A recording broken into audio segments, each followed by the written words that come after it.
والصابئين من آمن بالله واليوم الآخر وعمل صالحا فلهم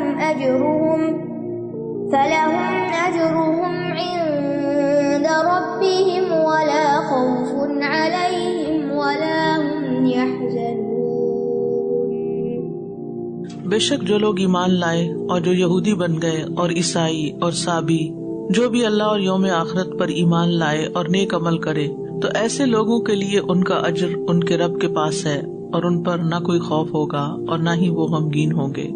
پچھلی آیات میں بنی اسرائیل کی مذمت کی گئی اور ان کے کچھ برے کاموں کا ذکر کیا گیا، تو یہاں ان میں سے جو لوگ نیک ہیں ان کا ثواب بھی بتایا جا رہا ہے۔ مطلب یہ ہے کہ بنی اسرائیل کا ہر فرد اس ذلت اور مسکنت اور غضب الہی کا نشانہ نہیں ہے۔ اگر کوئی ان میں سے ایمان لاتا ہے اور نیک عمل کرتا ہے، خواہ وہ رسول اللہ صلی اللہ علیہ وسلم کی بعثت سے پہلے ہو یا آپ کے زمانے میں ہو، اس کا اجر محفوظ ہے۔ یعنی جس کا ایمان کامل ہے، جس میں محمد صلی اللہ علیہ وسلم پر ایمان لانا بھی شامل ہے، اور اس کے بعد نیک عمل کرنا۔ نوح علیہ السلام کے زمانے میں بھی کچھ لوگ ایمان لائے تھے، صالح علیہ السلام کے زمانے میں بھی مومن موجود تھے، ان الذین آمنوا، اور اسی طرح باقی بھی ہر نبی کے ساتھ کوئی نہ کوئی ایمان لایا۔ ہاں کچھ ایکسیپشنل کیسز بھی ہیں۔ تو بنی اسرائیل میں سے بھی ایمان والے اور نیک عمل کرنے والے موجود تھے، اور جب نبی صلی اللہ علیہ وسلم تشریف لائے تو ان میں سے کچھ محمد صلی اللہ علیہ وسلم پر بھی ایمان لے آئے۔ تو ان الذین آمنوا سے یہاں مراد جو ہیں وہ محمد صلی اللہ علیہ وسلم کی امت ہے، ٹھیک ہے، کیونکہ محمد صلی اللہ علیہ وسلم کی امت کا ایمان اس اعتبار سے کامل ہے کہ یہ تمام نبیوں پر انکلوڈنگ محمد صلی اللہ علیہ وسلم پر ایمان رکھتے ہیں، اور ان پر دین مکمل ہوا ہے۔ عمل صالح میں بھی جتنی چیزیں آتی ہیں وہ ساری ان کو دے دی گئی۔ والذین ہادو سے مراد یہود ہیں۔ یہودی ان کو کیوں کہا جاتا ہے؟ اس کی ایک وجہ یہ بتائی جاتی ہے کہ ان کی نسبت یعقوب علیہ السلام کی اولاد میں سے ایک یہوذا کی طرف تھی، یعنی ان کی نسبت سے ان کو یہودی کہا گیا، یا ان کے اس قول کی وجہ سے کہ انا ہدنا الیک، ہم نے تیری طرف رجوع کیا۔ ہادا یہود ہودن کا معنی ہے رجوع کرنا اور توبہ کرنا۔ تو والذین ہادو سے مراد وہ لوگ جو اپنی نسبت موسیٰ علیہ السلام کی شریعت سے کرتے ہیں۔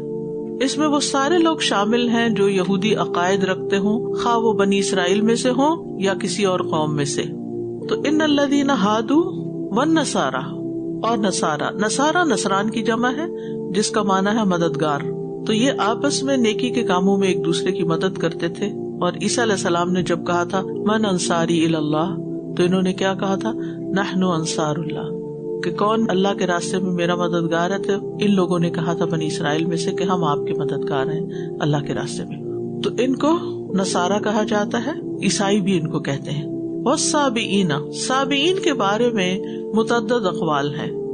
بعض کہتے ہیں یہ عیسائیوں ہی کا ایک فرقہ ہے، بعض کہتے ہیں یہودیوں کا فرقہ ہے، کچھ کہتے ہیں یہ مجوسی تھے، کچھ کے نزدیک ستاروں کے پجاری تھے، اور ایک قول یہ ہے کہ یہ دین فطرت پر تھے، ان کا کوئی خاص گروہ فرقہ وہ نہیں تھا، یعنی بے دین بھی ان کو کہا جاتا ہے، کسی بھی دین کو اختیار نہیں کیا، جیسے ورقہ بن نوفل، زید بن عمر بن نفیل وغیرہ جو نبی صلی اللہ علیہ وسلم کے دور میں آپ کی بعثت سے پہلے مشرکین میں سے نہیں تھے، اور نہ ہی انہوں نے یہودیت یا عیسائیت اختیار کی تھی۔ ورقہ بن نوفل تو عیسائی ہو گئے تھے، لیکن کچھ اور لوگ تھے کہ وہ دین حنیف پر حنفاء کہلاتے تھے، سیرت کی کتابوں میں آپ اس کی تفصیل پڑھتے ہیں۔ تو اسی لیے عربوں کے ہاں جو شخص اپنا دین چھوڑ دیتا اس کو سابی کہتے تھے، سبا، وہ بے دین ہو گیا ہے، کیونکہ ان کے نزدیک دین کیا تھا؟ وہ جس پر خود تھے، اس لیے جو ان کے دین سے نکل جاتا وہ سابی ہو جاتا۔ تو عموماً پھر ترجمہ کیا کیا جاتا ہے؟ بے دین۔ من آمن باللہ، اب شرط رکھ دی اللہ تعالیٰ نے کہ جو بھی ایمان لائے اللہ پر اور یوم آخرت پر اور نیک عمل کرے۔ اللہ پر ایمان میں 4 چیزیں ہیں، اس کے وجود پر ایمان، الوہیت پر، ربوبیت پر، اس کے اسماء و صفات پر، اس سے اللہ پر ایمان مکمل ہوتا ہے۔ من آمن باللہ والیوم الآخر مراد یوم القیامہ ہے، اور اس میں موت سے لے کر جنت یا جہنم تک پہنچنے کی ساری چیزیں شامل ہیں، ان کو برحق ماننا کہ ان مرحلوں سے انسان گزرے گا۔ آپ کو وبالآخرۃ ہم یوقنون میں اس کی وضاحت کی گئی تھی، یاد ہے نا آپ کو؟ ٹھیک ہے، اب آپ دیکھیے ورڈز ریپیٹ ہو رہے ہیں نا، تو کام آپ کا کم ہو رہا ہے، ترجمہ آسان ہو رہا ہے نا۔ وعمل صالحا، اور نیک عمل کیے۔ ہر وہ عمل جس کی دین گواہی دے کہ وہ خیر اور فلاح ہے، وہ عمل صالح ہو جاتا ہے۔ جس میں انسان کی نیت بھی اچھی ہونی چاہیے کہ اللہ کے لیے ہو، اور جس میں سنت کی پیروی بھی ہو۔ تو بہرحال اس آیت سے پتہ چلتا ہے کہ تمام یہود و نصارہ اور صابئین ایک جیسے نہیں ہیں، ان میں سے کچھ صحیح دین پر قائم تھے، جس کا ذکر سورۃ آل عمران کی آیت نمبر 113 میں بھی ہوتا ہے، لیسوا سواء، سب ایک جیسے نہیں ہیں۔ من اہل الکتاب امۃ قائمۃ یتلون آیات اللہ آناء اللیل وہم یسجدون، سب ایک جیسے نہیں، اہل کتاب میں سے ایک جماعت ایسی بھی ہے جو حق پر قائم ہے، وہ رات کی گھڑیوں میں اللہ کی آیات کی تلاوت کرتے ہیں اور سجدے کرتے ہیں۔ اچھا، اسی طرح وہ یہودی جو حقیقی طور پر موسیٰ علیہ السلام پر ایمان لائے تھے، ان کا ساتھ دیا، اللہ تعالیٰ کے دین کی تعظیم کی، شریعت کی پیروی کی، اسی طرح وہ عیسائی جو عیسیٰ علیہ السلام پر ایمان لائے، توحید پر تھے، شریعت کی پیروی کی، اور انہوں نے کبھی یہ نہیں کہا کہ ان اللہ ثالث ثلاثہ، اور جو عقائد بگڑ گئے تھے ان میں نہیں پڑے، تو ایسے لوگوں کے لیے کیا اجر بتایا گیا ہے؟ ان کے لیے پھر نہ کوئی خوف ہوگا نہ کوئی غم ہوگا آخرت میں۔ ٹھیک، اب سوال یہاں یہ پیدا ہوتا ہے کہ اگر کسی بھی مذہب کا کوئی شخص اللہ اور آخرت پر ایمان لے آتا ہے تو کیا اتنا کافی ہے اور اس کی نجات ہو جائے گی؟ کیونکہ بہت سے لوگ اس آیت کو بنیاد بنا کر یہ کہتے ہیں کہ سارے مذاہب ٹھیک ہیں جو بھی اللہ اور آخرت پر ایمان رکھتے ہیں، کیونکہ قرآن میں یہ آیا ہے۔ ٹھیک ہے، اوکے، اب بات یہ ہے کہ ایک اصول یاد رکھیے، قرآن مجید کی صرف کسی ایک آیت کو لے کر کوئی حتمی اصول نہیں بنایا جا سکتا، یہ بھی دیکھا جاتا ہے کہ اس ٹاپک سے متعلق دیگر آیات ہمیں کیا بتاتی ہیں۔ اب مثال کے طور پر سورۃ النساء کی آیت نمبر 150-151 میں آتا ہے، یہ آیات اس لیے نوٹ کرے کہ یہ اعتراض کوئی نہ کوئی کرے گا اور کوئی نہ کوئی آپ کو آ کے یہ آیت دکھائے گا اور کہے گا کہ سبھی جنت میں جانے والے ہیں، کیونکہ قرآن میں یہ لکھا ہوا ہے۔ اب قرآن مجید میں کچھ اور بھی لکھا ہوا ہے، اور وہ کیا ہے؟ آیت نمبر 150-151 سورۃ النساء، ان الذین یکفرون باللہ ورسلہ ویریدون ان یفرقوا بین اللہ ورسلہ ویقولون نؤمن ببعض ونکفر ببعض ویریدون ان یتخذوا بین ذلک سبیلا اولئک ھم الکافرون حقا واعتدنا للکافرین عذابا مہینا۔ بے شک جو لوگ اللہ اور اس کے رسولوں کا انکار کرتے ہیں اور چاہتے ہیں کہ اللہ اور اس کے رسولوں میں فرق کرے، تفریق کرے، کہتے ہیں ہم کچھ کو مانتے ہیں کچھ کو نہیں مانتے۔ جو لوگ یہ کہتے ہیں کہ ہم کچھ انبیاء کو مانتے ہیں اور کچھ کو نہیں مانتے، مثلا یہود جو ہیں وہ عیسیٰ علیہ السلام کو نہیں مانتے، محمد صلی اللہ علیہ وسلم کو نہیں مانتے، اسی طرح نصارہ بھی عیسیٰ علیہ السلام کو مانتے ہیں اور باقی تمام کو مانتے، محمد صلی اللہ علیہ وسلم کو نہیں مانتے۔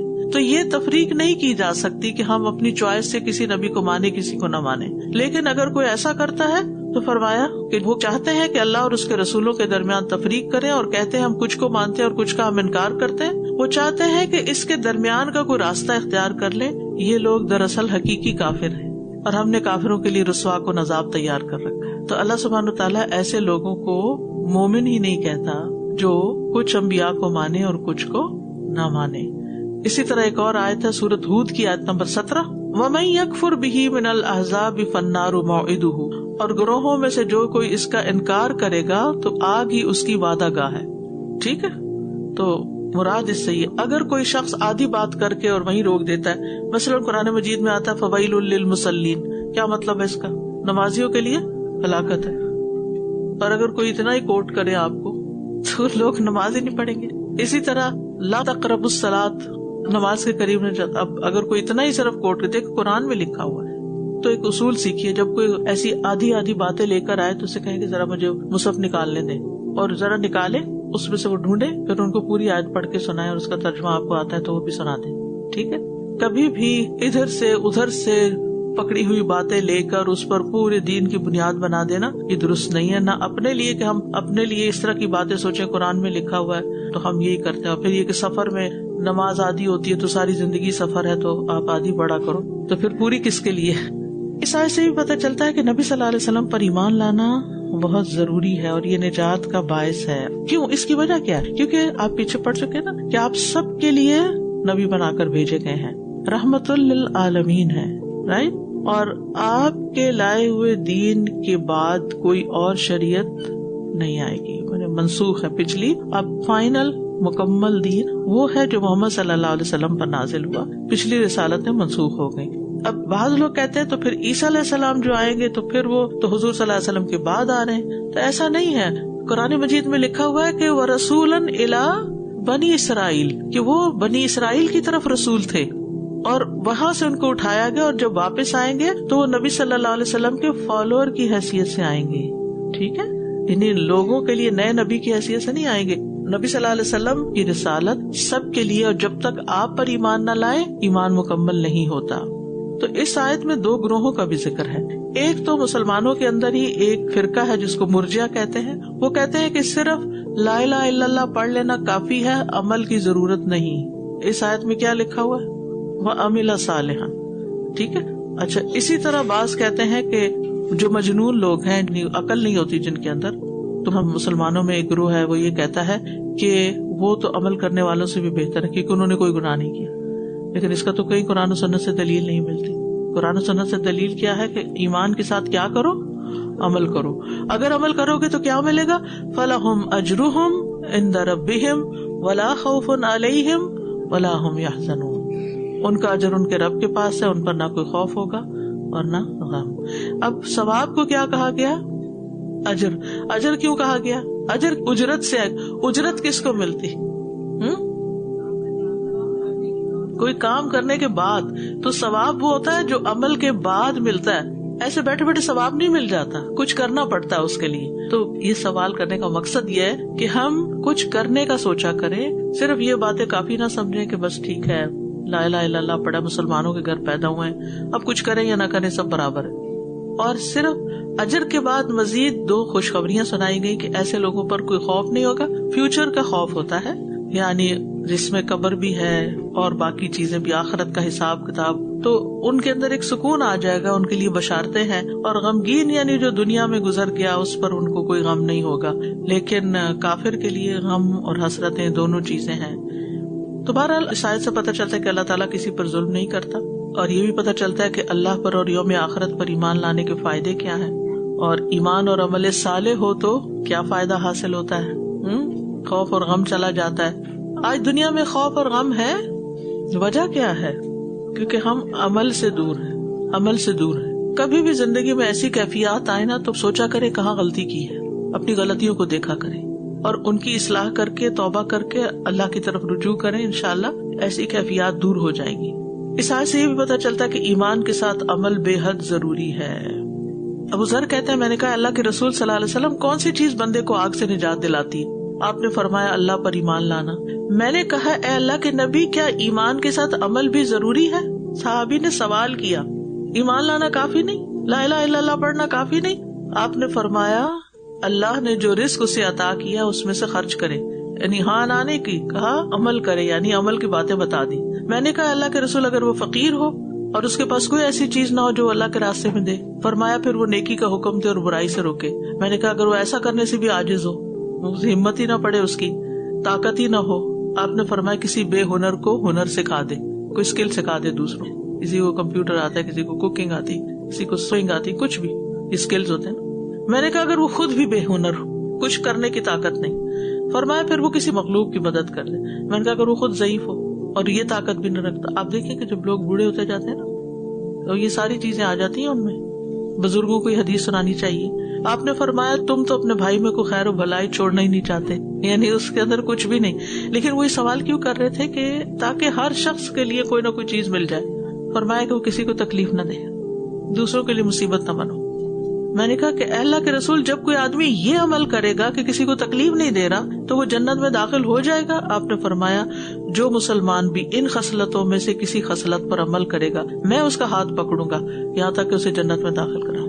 تو اصل چیز کیا ہے؟ ایمان لا کر عمل جو آپ کی استطاعت میں ہے. ان میں سے ایک کام کر سکتے ہیں، ایک کرے، 2 کر سکتے ہیں، 2 3 کر سکتے، یعنی جو جتنے چاہے اپنے درجات بڑھا لے. اور یہ بھی یاد رکھیے کہ نیک اعمال جو ہے ایمان کا حصہ ہیں، اور نیک کام جو وہ دراصل ایمان کی شاخیں ہیں. وہ حدیث سن رکھی ہے ایمان کی 70 سے اوپر شاخیں ہیں، سنیے کبھی؟ اس پر کتابیں بھی لکھی گئی ہیں. شعب الایمان، ہو سکتا ہے آپ اس کو شعب الایمان پڑھ لیں، کتاب ہے نا شعب الایمان. اس میں وہ سارے کام 70 گرا کے بتائے گئے ہیں کہ وہ کون سی شاخیں ہیں، اور اس میں عملی کی باتیں ہیں. اور سب سے بڑی شاخ جو ہے وہ لا الہ الا اللہ ہے، اور سب سے ادنا شاخ کسی اذیت دینے والی چیز کو راستے سے ہٹانا، اور حیا بھی ایمان کی شاخ ہے. تو اعمال سے ایمان کی تکمیل ہوتی ہے. ٹھیک ہے، اور جتنے جتنے عمل زیادہ ہوتے ہیں اتنا اتنا ایمان بڑھتا ہے، جتنا ایمان بڑھتا ہے اتنی دل میں خوبصورتی بڑھتی ہے، زینت بڑھتی ہے، اتنا انسان کے اندر خوشی آتی ہے، اس کو زندگی میں بھی اور آخرت میں بھی کامیابیاں ملتی ہیں، پاکیزہ زندگی ملتی ہے، بہترین ٹھکانہ، محبت ملتی ہے، برائیاں دور ہوتی ہیں اور بہترین اجر ملنے کا وعدہ کیا گیا ہے، مغفرت کا وعدہ ہے، بلند درجات کا وعدہ ہے۔ یہ ساری ان آیات کا میں خلاصہ بتا رہی ہوں جو ایمان اور عمل صالح کی بشارتوں میں قرآن میں آئی ہیں۔ وقت نہیں ہے کہ میں ایک ایک کی تفصیل بتاؤں۔ جنت کے باغیچوں کا وعدہ ہے، جنت المأویٰ میں مہمانی کا وعدہ ہے، نعمتوں والی جنت میں ٹھکانا ہے، جنت میں خوبصورت گھروں کا وعدہ کیا گیا ہے۔ وَإِذْ أَخَذْنَا مِيثَاقَكُمْ وَرَفَعْنَا فَوْقَكُمُ الطُّورَ خُذُوا مَا آتَيْنَاكُمْ بِقُوَّةٍ وَاذْكُرُوا مَا فِيهِ لَعَلَّكُمْ تَتَّقُونَ۔ اور جب ہم نے تم سے پختہ عہد لیا اور کوہ طور کو تمہارے اوپر بلند کیا کہ جو ہم نے تمہیں دیا ہے اس کو مضبوطی سے پکڑ لو اور جو اس میں ہے اسے یاد رکھو تاکہ تم متقی بن جاؤ۔ بنی اسرائیل ہی کا تذکرہ جاری ہے۔ اللہ تعالیٰ نے ان کے اسلاف کے افعال کی وجہ سے ان پر زجر و توبیخ کا پھر اعادہ کیا ہے۔ زجر ہوتا ڈانٹ، مشکل لفظ بھی کبھی بولنے چاہیے تاکہ آپ کی وکیبلری میں اضافہ ہو، ٹھیک ہے؟ صرف آسان پڑھتے رہیں گے تو پھر ادھر ہی رہیں گے، وہیں آگے نہیں بڑھیں گے۔ تو یہ واقعہ بنی اسرائیل کے اس دور سے تعلق رکھتا ہے جب ان کے 70 چنے ہوئے افراد پر بجلی گری تھی اور ان کو ہلاک کر دیا گیا تھا اور پھر دوبارہ زندہ کیا گیا ان کو۔ تو پھر ان کے ساتھ بنی اسرائیل کے کچھ اور لوگوں کو بھی کوہ طور کے دامن میں کھڑا کیا گیا تھا اور پھر کوہ طور کو اٹھا کر ایک بادل کی طرح، یہ ایک امبریلا کی طرح ان پہ معلق کر دیا گیا۔ پیچھے سمندر تھا اور سر پہ سائبان کی طرح کوہ طور تھا۔ اس وقت ان سے پوچھا گیا کہ کیا تم تورات پر عمل کرو گے یا نہیں؟ تو انہوں نے اقرار کیا اور پھر مضبوطی کے ساتھ اس کو پکڑنے کا وعدہ کیا۔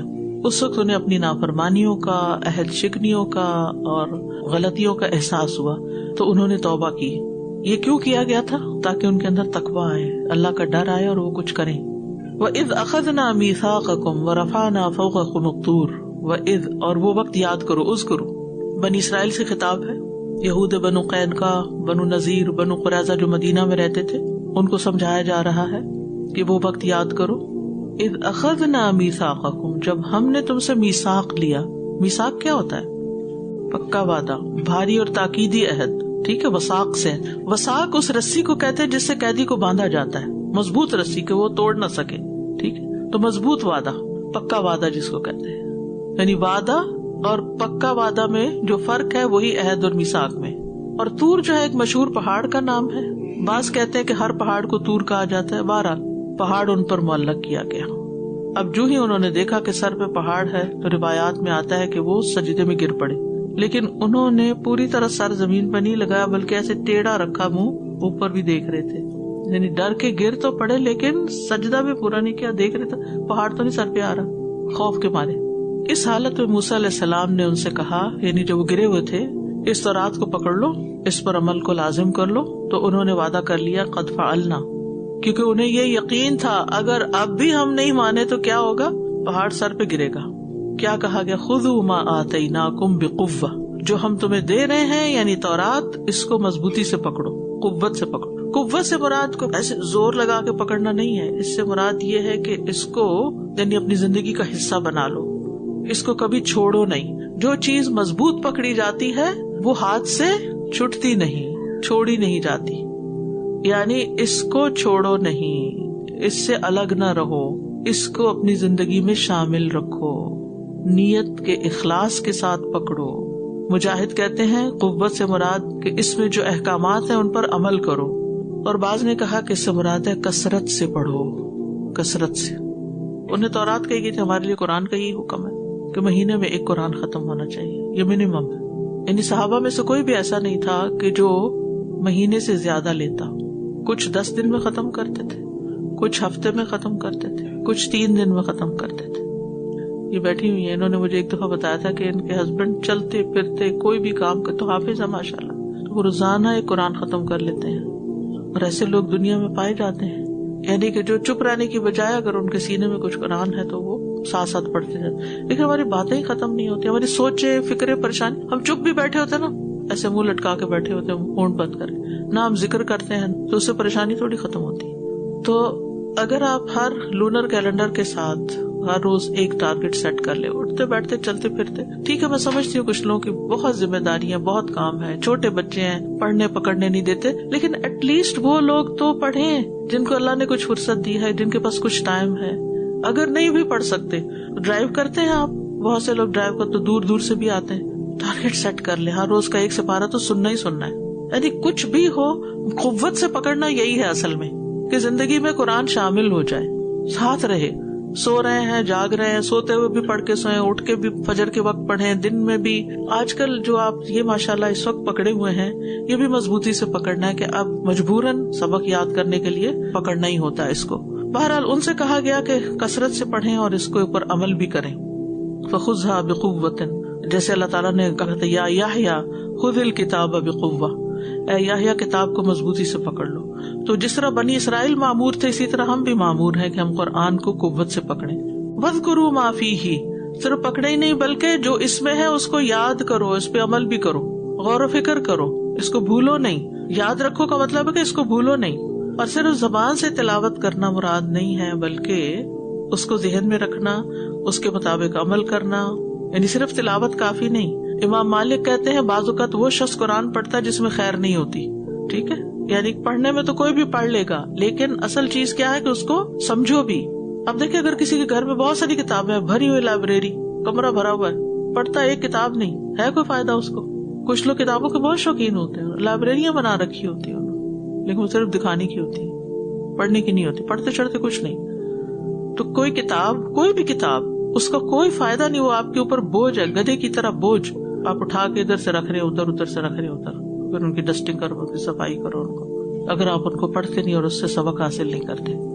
زیاد بن لبید کہتے ہیں ایک مرتبہ نبی صلی اللہ علیہ وسلم نے کسی چیز کا تذکرہ کیا اور فرمایا یہ علم ضائع ہونے کے وقت ہوگا. ہم نے کہا یا رسول اللہ صلی اللہ علیہ وسلم، ہم خود بھی قرآن پڑھتے ہیں اور اپنے بچوں کو بھی پڑھاتے ہیں، پھر ہمارے بچے اپنے بچوں کو پڑھاتے رہیں گے، یہ سلسلہ قیامت تک چلتا رہے گا، تو علم کیسے ضائع ہو جائے گا؟ یعنی وہ تو اپنے آپ کو دیکھ رہے تھے نا، ہم جیسے تو ان کے سامنے نہیں تھے.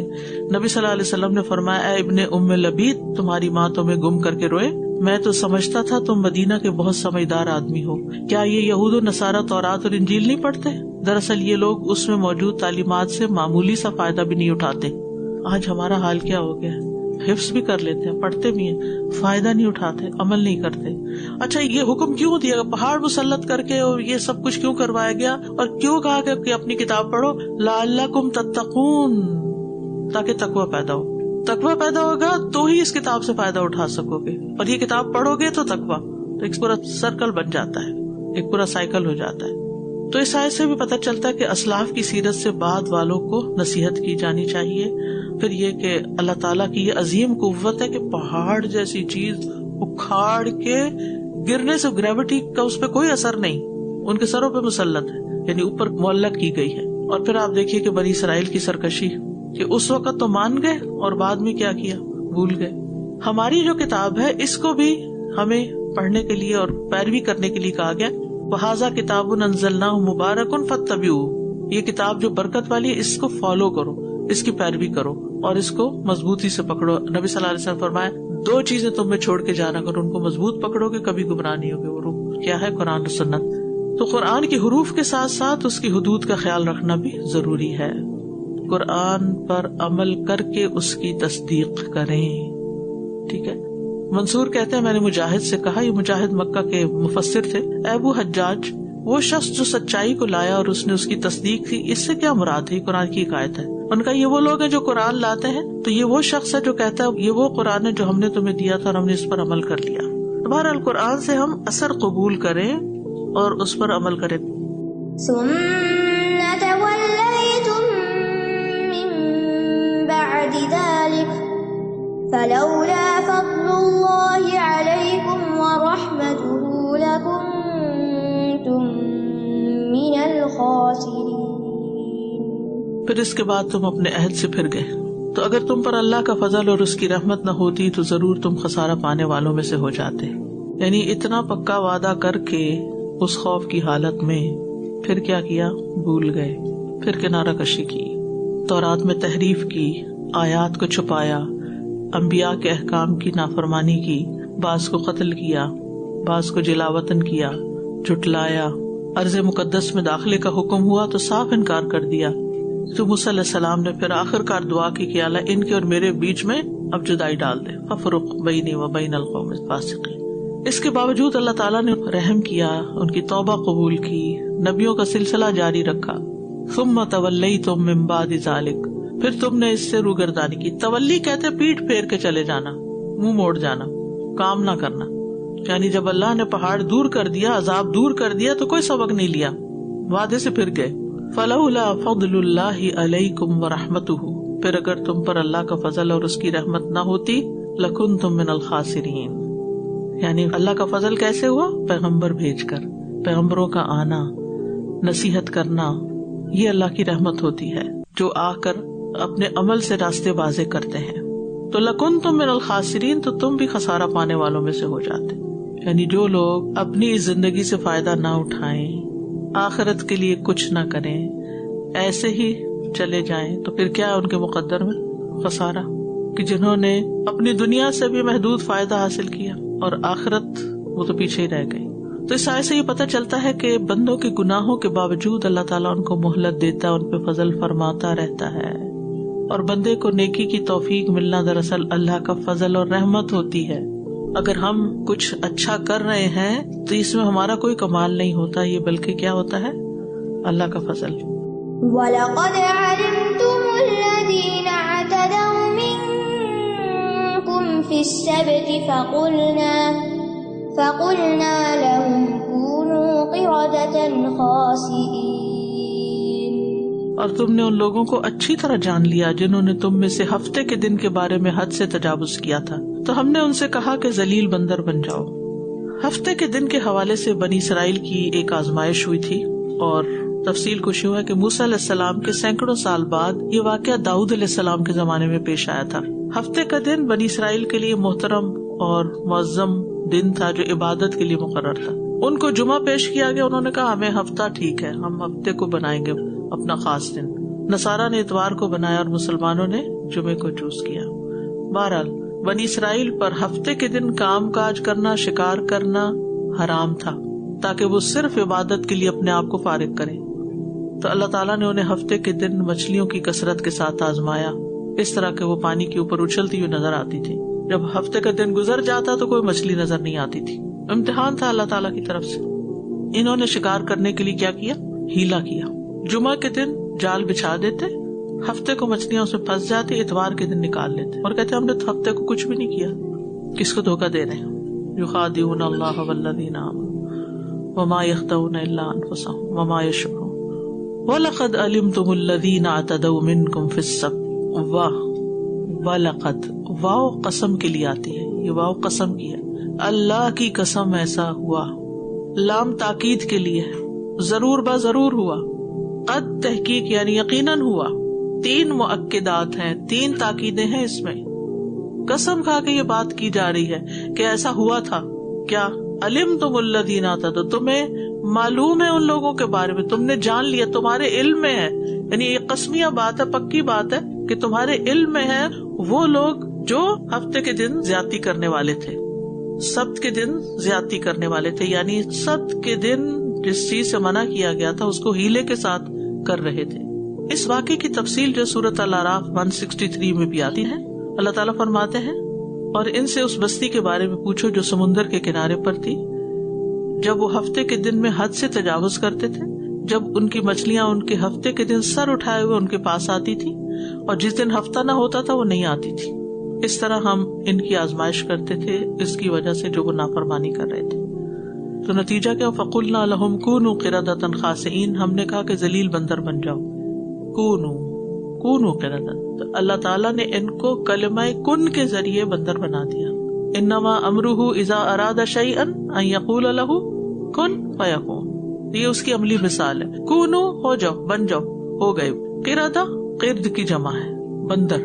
بندر ان حیوانات میں سے ہے جس کی شکل سب سے زیادہ انسان سے ملتی ہے، اپنے ہاتھوں سے کھاتا ہے، قدموں پہ چلتا ہے، جو مادہ ہوتی ہے وہ بچے کو دودھ بھی پلاتی ہے، یہ ہنستے بھی ہیں روتے بھی ہیں. اور خاسین کا مطلب ہے ذلیلین، حقیرین، صاغرین. انہیں بندر کیوں بنایا گیا؟ کیونکہ انہوں نے اللہ کے حکم کے ساتھ چال بازی کی، اللہ کی شریعت کو مسخ کیا، حکم بدل ڈالا تو ان کی شکل بدل گئی. کہتے ہیں کہ جو بندر بنائے گئے تھے یہ انسانوں میں سے اپنے رشتہ داروں کو پہچانتے تھے، مگر انسان ان کو نہیں پہچانتے تھے کہ یہ کون سا بندر ہے. اور جو نیک لوگ تھے ان کو بچا لیا گیا تھا، جنہوں نے غلط کام کیے تھے. کہتے ہیں کہ پہلے ایک شخص نے شروع کیا، وہ چھپ کے یہ کرتا تھا. جب کسی اور کو پتہ چلا وہ بھی آ گئے، تیسرے چوتھے. پھر ایک وقت آیا کہ بہت سارے لوگ یہ شروع ہو گئے اور کھلا یہ غلط کام کرنے لگے. پھر ان کی پکڑ آئی. لیکن کچھ لوگ منع بھی کرتے تھے ان کو، لیکن یہ باز نہیں آتے تھے. اب جب یہ مسخ ہوئے تو یہ اپنے ان رشتہ داروں کے پاس جن کو پہچانتے تھے کہ ہمیں منع کرتے، ان کے پاس آ کے روتے تھے، لیکن وہ ان کے لیے کچھ کر نہیں سکتے تھے. اور ان کو کہتے تھے ہم تمہیں منع کرتے تھے، تم منع نہیں ہوتے تھے. تو آج دیکھو کہ تم نے اللہ کے حکم کو بدلا تو آج تمہاری شکلیں بدل گئی ہیں، مسخ ہو گئی ہیں. قرآن مجید میں سورۃ الاعراف میں آتا فلما اتوا عما نہوا عنہ قلنا لهم كونوا قردة خاسئین. پھر جب انہوں نے سرکشی کی اس سے جس سے وہ روکے گئے تھے تو ہم نے انہیں کہا کہ ذلیل بندر بن جاؤ. تو بنی اسرائیل کو اس واقعے سے عبرت دلانا مقصود ہے، کیونکہ بنی اسرائیل کہتے تھے کہ محمد صلی اللہ علیہ وسلم رسول ہیں لیکن عربوں کے ہیں، ہمارے نہیں ہیں. یعنی اللہ کی شریعت کو مسخ کرتے تھے، حالانکہ ان کی کتابوں میں لکھا ہوا تھا، ہر نبی سے عہد لیا گیا تھا کہ اپنے فالوورز کو تم نے یہ تلقین کرنی ہے، ان سے عہد لینا ہے کہ محمد صلی اللہ علیہ وسلم کو جب دیکھیں تو ان پر ایمان لائیں. تو بہرحال بنی اسرائیل پر مسخ کا عذاب آیا اور ان کو یعنی کسی آسمانی آفت سے ہلاک نہیں کیا گیا بلکہ ان کی شکلیں مسخ کی گئی. بعض لوگ کہتے ہیں کہ آج کے بندر جو ہیں وہ ان کی اولادیں نہیں، جو مسخ ہو گئے تو ان کی کوئی اولاد آگے نہیں ہوئی، بس وہ جب مر گئے تو بس ختم ہو گئے، ان کی نسلیں ختم ہو گئی. ایک آدمی نے پوچھا یا رسول اللہ یہ بندر اور خنازیر کیا انہی میں سے ہیں جو مسخ ہو گئے تھے؟ آپ نے فرمایا بے شک اللہ نے کسی قوم کو ہلاک نہیں کیا یا فرمایا کہ کسی قوم کو عذاب نہیں دیا کہ پھر ان لوگوں کی نسل بھی بنائے. ایسا نہیں ہوا، یعنی ان کے بچے نہیں پیدا ہوئے آگے. بندر اور خنازیر تو پہلے بھی موجود تھے، یعنی بنی اسرائیل کے بنائے جانے سے پہلے بھی. تو اس آیت سے جو بہت اہم بات پتہ چلتی ہے وہ یہ کہ اللہ تعالیٰ کے احکامات کے ساتھ ٹیمپرنگ نہیں کرنی چاہیے، اپنی مرضی کے مطابق ان کو ڈھالنا نہیں چاہیے، خود کو اس کے مطابق ڈالنا چاہیے. ہیلا سازی نہیں کرنا چاہیے، ہیلے سازی کرنا حرام ہے. انہوں نے اور بھی کیا، ان پہ چربی حرام کی گئی تو انہوں نے اس کو بیچ کے اس کی قیمت کھا لی. اچھا کل ہی کسی خاتون نے مجھ سے سوال کیا کیا ہم اپنی زکوٰۃ میں سے اپنی ماسی کو تنخواہ دے سکتے ہیں؟ کتنا کامن چیز ہے نا کہ زکوٰۃ آپ اپنے مال کی نکال رہے ہیں. بھیا آپ تنخواہ اس کی محنت کی الگ دیں گے، اس کے ساتھ اگر وہ ڈیزرونگ ہے اس پہ زکوٰۃ لگتی ہے تو آپ زکوٰۃ بھی دیں. لیکن اس وقت میری سوچ میں پڑ گئی پریشان ہو کر کہ اس درجے کی بھی جہالت موجود ہے پیسہ بچانے کے لیے کہ ہمارا پیسہ پھر ہمارے کام آ جائے. اپنے اوپر ہی لگ گیا نا کہ آپ نے اپنی خدمت لی اور اس کے تو اس طرح کے ہیلے نہیں کرنے چاہیے. رسول اللہ صلی اللہ علیہ وسلم نے فرمایا ان کاموں کا ارتکاب نہ کرنا جن کا یہود نے ارتکاب کیا، ورنہ تم سب سے کم درجے کے ہیلے کے ساتھ اللہ کی حرام کردہ چیزوں کو حلال کر لو. تو ہیلے سے کیا ہوتا ہے؟ حرام کو حلال کر لیا جاتا ہے. نبی صلی اللہ علیہ وسلم فرمایا مکر اور دھوکہ آگ میں ہے. نبی صلی اللہ علیہ وسلم نے اپنی امت کو خبردار کیا تھا. آپ نے فرمایا رات دن کا نظام ختم نہیں ہوگا حتیٰ کہ میری امت کے کچھ لوگ شراب پیئیں گے لیکن اسے اس کے نام کے سوا اور نام سے پکاریں گے. ہوگی وہ شراب لیکن نام بدل کے پی لیں گے. سنن ابن ماجہ میں آتا ہے میری امت میں سے کچھ لوگ شراب پیئیں گے، وہ اس کا کوئی اور نام رکھ لیں گے. ان کو گانے والیاں ساز بجا کر گانے سنائیں گی، اللہ انہیں زمین میں دھنسا دے گا اور ان میں سے بعض کو بندر اور خنزیر بنا دے گا. یہ قیامت سے پہلے امت مسلمہ میں بھی ہوگا، اللہ تعالیٰ بچا کے رکھے. تو بہرحال یہود کے لیے ہفتے کا دن بہت معزز دن تھا اور اس دن میں ان کو کام کاج سے منع کیا گیا تھا اور ہمیں سوائے فرض روزوں کے اکیلے ہفتے کے دن کو مخصوص نہ کیا جائے کہ یہ معزز دن ہے تو اس دن روزہ رکھ لیا جائے. اس کے ساتھ اتوار کا روزہ بھی رکھ سکتے ہیں ملا کے. اور پھر یہ ڈرنے والی بات ہے کہ اگرچہ یہ واقعات ہم بنی اسرائیل کے پڑھ رہے ہیں لیکن اس میں سے سبق ہمارے لیے ہے. امت محمد صلی اللہ علیہ وسلم کے لیے بھی مسخ کے عذاب کی خبر دی گئی ہے. نبی صلی اللہ علیہ وسلم نے فرمایا قیامت سے پہلے میری امت کی صورتیں بدلیں گی، وہ زمین میں دھنسیں گے اور ان پہ پتھر برسیں گے. اور نبی صلی اللہ علیہ وسلم نے فرمایا اس امت کے بعض افراد کھانے پینے اور لہو و لعب میں رات گزاریں گے، جب صبح ہوگی تو بندر اور خنزیر بن چکے ہوں گے. فجعلناها نكالا لما بين يديها وما خلفها وموعظة للمتقين. پھر ہم نے اس واقعے کو اس کے سامنے کے لوگوں کے لیے اور اس کے پیچھے آنے والوں کے لیے عبرت اور تقوی والوں کے لیے واعظ و نصیحت بنا دیا۔ تو اللہ تعالیٰ نے قرآن کریم میں بنی اسرائیل کے تاریخ کے اہم واقعات کس لیے بیان کیے؟ تاکہ ایک طرف بنی اسرائیل اپنی غلطیوں کو مان کر ہدایت پر آ جائیں، دوسری طرف امت مسلمہ کے لوگ ان غلطیوں سے بچیں، ان واقعات سے نصیحت پکڑیں، عبرت پکڑیں۔ فَجَعَلْنَاهَا، بنا دیا ہم نے اس کو، اس کس کو یعنی اس سزا کو یا اس بستی کو جو سمندر کے کنارے تھی اور انہوں نے ایسا غلط کام کیا، سبت میں زیادتی کی، کیا بنا دیا؟ نکالن، نکال بنا دیا۔ نکال کیا ہوتی؟ نکال کس کو کہتے؟ ایسی سزا جو انسان کو اس کام کو دوبارہ کرنے سے روک دے جس پہ اسے سزا دی گئی ہو، یعنی اللہ نے اس سزا کو نکال بنا دیا۔ کس کے لیے؟ ان قوموں کے لیے جو اس وقت وہاں موجود تھی، یعنی جس بستی نے یہ کیا سب کی توجہ اس کی طرف ہوئی کہ وہاں بندر بن گئے ہیں لوگ۔ آج تو دیکھیں میڈیا کا دور ہے تو خبریں کہاں سے کہاں پہنچ جاتی ہیں اگر کسی کے ساتھ تھوڑا سا بھی حادثہ ہو، لیکن اس دور میں بھی لوگوں کو پتہ چلا تو توبہ توبہ کرتے تھے اور لوگ کہ انہوں نے کیا کیا کہ جس کی وجہ سے ان کی یہ شامت آئی۔ وما خلفہا، اور جو ان کے پیچھے یعنی بعد میں آئے رہتی دنیا تک، یعنی لوگوں پر اللہ کی حجت تمام ہو جائے اور وہ نافرمانیوں سے باز آ جائیں، یہ مقصد تھا اس سزا کا۔ وموعظۃ للمتقین، اور متقین نصیحت حاصل کریں۔ موعظہ وہ کلام ہوتا ہے، واعظ وہ کلام ہوتا ہے جو دلوں پہ اثر کرتا ہے، جس میں خوف بھی دلایا جاتا ہے، جس میں کوئی ڈانٹ بھی ہوتی ہے، لیکن یہ موعظہ کس کو فائدہ دیتی ہے؟ متقین کو، دیگر لوگ اس سے فائدہ نہیں اٹھاتے۔ تو اس آیت سے یہ پتہ چلتا ہے کہ سزاؤں کی بھی اقسام ہیں، سزائیں شرعی اور دینی بھی ہو سکتی ہیں، جیسے کوڑے وغیرہ لگانے کی سزا ہے، اور کونی اور قدری بھی ہو سکتی ہیں جیسے قردۃ خاسئین تھے۔ پھر یہ کہ ہر معصیت اللہ کے حق میں زیادتی ہے، وَلَقَدْ عَلِمْتُمُ الَّذِينَ اعْتَدَوْا، ان کو معتدین کہا گیا۔ پھر سزائیں جو ہیں ان میں سبق ہوتا ہے، تنبیہ ہوتی ہے، ڈانٹ ہوتی ہے، اور نیکوں کے لیے اس میں نصیحت ہوتی ہے۔ نیکوں کے لیے ڈانٹ نہیں ہوتی، نصیحت ہوتی ہے۔ نکال عام لوگوں کے لیے ہوتی ہے اور جو تقویٰ والے ہوتے ہیں وہ اس سے سبق لیتے ہیں۔ اور اس سے یہ بات بھی پتہ چلتی ہے کہ نصیحت سے صرف متقین فائدہ اٹھاتے ہیں، وہ اس سے سبق لیتے ہیں، فائدہ اٹھاتے ہیں۔ کسی کا عبرتناک انجام دیکھ کر وہ اپنے لیے سبق لے لیتے ہیں کہ ہمیں اس طرح کا کوئی کام نہیں کرنا، ہمیں اس سے بچنا ہے۔ تو اللہ سبحانہ وتعالیٰ ہمیں بچا کر رکھے۔ وَإِذْ قُلْتُمْ يَا مُوسَىٰ لَن نَّصْبِرَ عَلَىٰ طَعَامٍ وَاحِدٍ فَادْعُ لَنَا رَبَّكَ يُخْرِجْ لَنَا مِمَّا تُنبِتُ الْأَرْضُ مِن بَقْلِهَا وَقِثَّائِهَا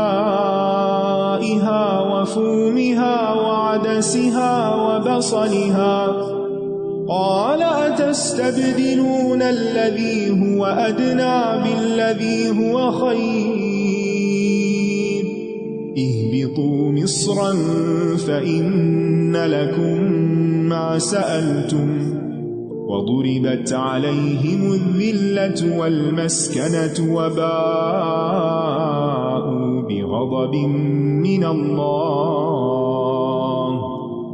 ذلك بأنهم كانوا يكفرون بآيات الله ويقتلون النبيين بغير الحق ذلك بما عصوا وكانوا يعتدون